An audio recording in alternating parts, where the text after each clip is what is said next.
ಬದಲಾವಣೆ ನಮ್ಮ ಗುರಿ. ನಡೆಯುತ್ತಿರುವ ಅನ್ಯಾಯ ಅತ್ಯಾಚಾರಗಳನ್ನು ಜನರ ಕಣ್ಮುಂದೆ ತಲುಪಿಸುವುದೇ ನಮ್ಮ ವಾಹಿನಿಯ ಧ್ಯೇಯ. ಕನ್ನಡಿಗರ ಮನೆ ಮನಗಳಿಗೆ ಮಾಹಿತಿ ಮುಟ್ಟಿಸುವ ಕ್ಷಣ ಕ್ಷಣದ ನಿರಂತರ ಸುದ್ದಿಗಳಿಗಾಗಿ ವೀಕ್ಷಿಸಿ RT24x7 ನ್ಯೂಸ್ ಕನ್ನಡ ವಾಹಿನಿ. ಮಾಡ್ರಿ ಗುರು ಬಸವಣ್ಣನ ನೆನಸ್ರಿ. ನಿಮ್ ನೀತಿಗೆ ಚಲೋ ಆತ್. ನಮ್ ರೈತರು ಹೇಳಾಕತ್ತಾರ ಪಾಪ ಮಾಡಿವ್ರಿ ಸ್ವಾಮಿಗಳು ನಾವ್ ಅಂತೇಳಿ. ಆದ್ರೆ ಪಾಪ ಮಾಡಿಲ್ಲ, ದೇಶಕ್ಕೆ ಅನ್ನ ಹಾಕವ್ರು ನೀವು. ನಿಮ್ಮ ಕಣ್ಣೀರಿನ ಒಂದು ಹನಿ, ನಿಮ್ಮ ಕಣ್ಣೀರಿನ ಬಿಸಿ ಹನಿ ಸರ್ಕಾರಕ್ಕೆ ತಟ್ಟದನ್ನುವಂತಹ ಈ ಮಾತನ್ನ ಹೇಳ್ತಾ ನಾ ಚಿಕ್ಕೊಳ್ಬೇಕು. ನಮ್ಮ ಕರ್ನಾಟಕ ರಾಜ್ಯ ಸರ್ಕಾರದವರಿಗೆ ರೈತರು ನೀವು ಏನ್ ಮಾಡಾಕತ್ತಾರಪ್ಪ ಅಂತಂದ್ರೆ, ಬೆಳಗಿಂದ ನೀವು ಇಷ್ಟೊಂದು ಮನ್ಯಾನ ಹೆಂಡ್ರ ಮಕ್ಕಳ ದನ ಕರ ಎಲ್ಲಾ ಬಿಟ್ಟಿಲ್ಲಿ ಕೂತ್ಕೊಂಡಿದ್ದೀರಿ. ನೀವು ಲೆಕ್ಕಕ್ಕಿಲ್ಲ ಅವ್ರಿಗೆ. ಯಾರೋ ಒಬ್ರು RSS ಬ್ಯಾನ್ ಮಾಡ್ರಿ ಅಂತ ಪತ್ರ ಬರೆದ್ರೆ ದೌಡ ನಿರ್ಣಯ ತಗೋತಾರೆ. ಏನ್ ಅನ್ಬೇಕು ಇವ್ರಿಗೆ? RSS ಬ್ಯಾನ್ ಮಾಡಾಕ ಇವ್ರು ನಿರ್ಣಯ ತಗೋತಾರ?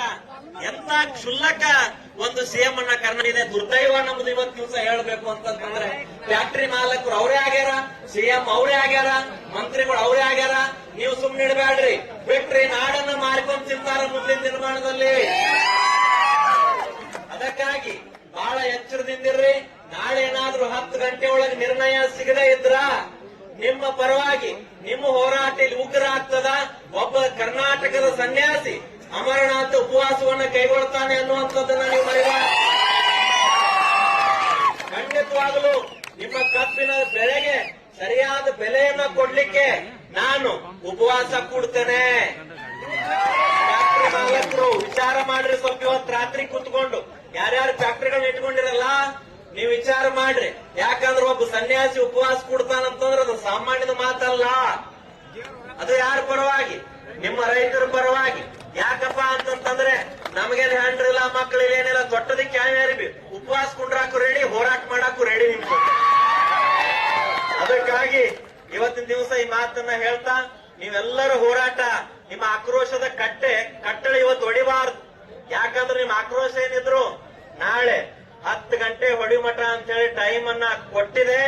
ಯಾವ್ರು ನೀವು ಟೈಮ್ ಕೇಳಕ್ ಹೋಗ್ಬೇಡ್ರಿ. ಎಸಿನಾಗ್ಲಿ ಮಂತ್ರಿನಾಗ್ಲಿ ನೀವು ಟೈಮ್ ಕೇಳಕ್ ಹೋಗ್ಬೇಡ್ರಿ. ಅವ್ರು ನಿಮ್ಮನ್ನ ಟೈಮ್ ಕೇಳ್ಕೊಂಡು ನಿರ್ಣಯ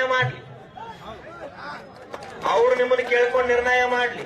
ಅದಕ್ಕಾಗಿ ನನ್ನ ಎಲ್ಲಾ ರೈತ ಬಾಂಧವರೇ, ನಾಳೆ ಬೆಳಗ್ಗೆನೂ ಕೂಡ ನಾನು ವೇದಿಕೆಗೆ ಬರ್ತೇನೆ. ಸರಿಯಾದ ನಿರ್ಣಯ ಆಗಲಿ. ನಿಮ್ಮೆಲ್ಲರ ಬೆವರಿನ ಹನಿಗೆ ಬೆಲೆ ಕಟ್ಲಿಕ್ಕೆ ಅವ್ರ್ಯಾ ಸೀಮೆ ದಂಡನಾಯಕರಲ್ಲ.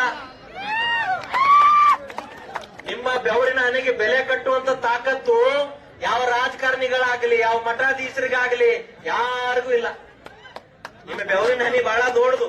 ಅಂತ ಬೆವರು ಸುರಿಸಿ ಕಬ್ಬನ್ನ ನೀವು ಬೆಳೆದಿದ್ದೀರಿ. ಅದಕ್ಕೆ ಬೆಲೆ ಕೊಡ್ರಿ ಅಂತ ಕೇಳಾಕತ್ತೀರಿ.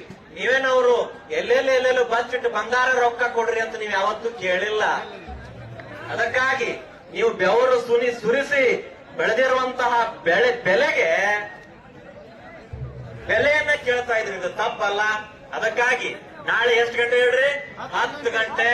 ಮಾನ್ಯ DC ಸಾಹೇಬ್ರೆ, ನಿಮಗೆ ನಾಳೆ 10 ಗಂಟೆ ಇಲ್ಲಾಂದ್ರೆ 1 ಲಕ್ಷ ಜನ ಸೇರಿ ಉಗ್ರ ಹೋರಾಟ ಮಾಡ್ತಾರೆ. ಊಹೆ ಮಾಡ್ಲಿಕ್ಕೂ ಕೂಡ ಸಾಧ್ಯ ಇಲ್ಲ. ಅದನ್ನ ನೀವು ಊಹೆ ಮಾಡ್ಲಿಕ್ಕೂ ಕೂಡ ಸಾಧ್ಯ ಇಲ್ಲ. ಕಂಟ್ರೋಲಿಂಗ್ ಕೆಪಾಸಿಟಿ ತಪ್ಪಿ ಹೋಗ್ತದ.